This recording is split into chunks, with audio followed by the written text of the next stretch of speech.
Eravamo in casa, ho sentito urla, tante urla, e mi sono affacciato e c'era una scena assurda.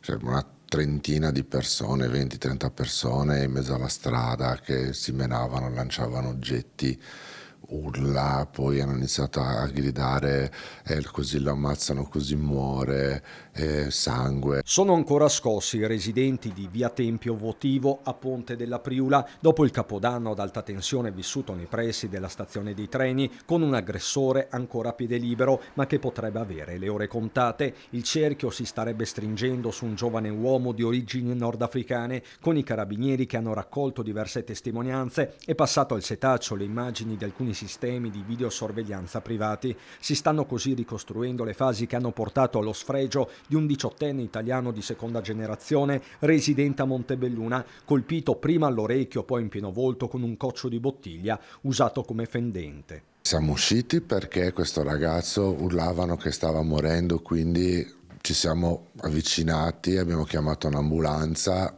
carabinieri che poi erano anche già stati avvisati, per provare a vedere, magari prestare il primo soccorso, però è stato difficile anche riuscire a comunicare perché erano agitatissimi. Le tracce rimaste a terra parlano di una traiettoria folle che forse solo per un soffio non si è trasformata in tragedia. La dinamica ricorda da vicino quella che ha portato alla morte di Francesco Favaretto, il 22enne aggredito a metà dicembre in via Castelmenardo a Treviso. In questo caso però non ci sarebbero sullo sfondo questioni legate alla droga, ma futili motivi, una lite degenerata tra i fumi dell'alcol. Restano la paura e una situazione di degrado più volte segnalata anche nel recente passato. Noi abbiamo 3 figli, siamo in casa, io esco alle 6 del mattino e trovo ancora gente ubriaca che gira per la piazza, il locale è ancora aperto che stanno chiudendo in quel momento, quindi la situazione non è rosea, cioè è abbastanza pericolosa per quel che mi riguarda e da 3 mesi a questa parte ancora di più.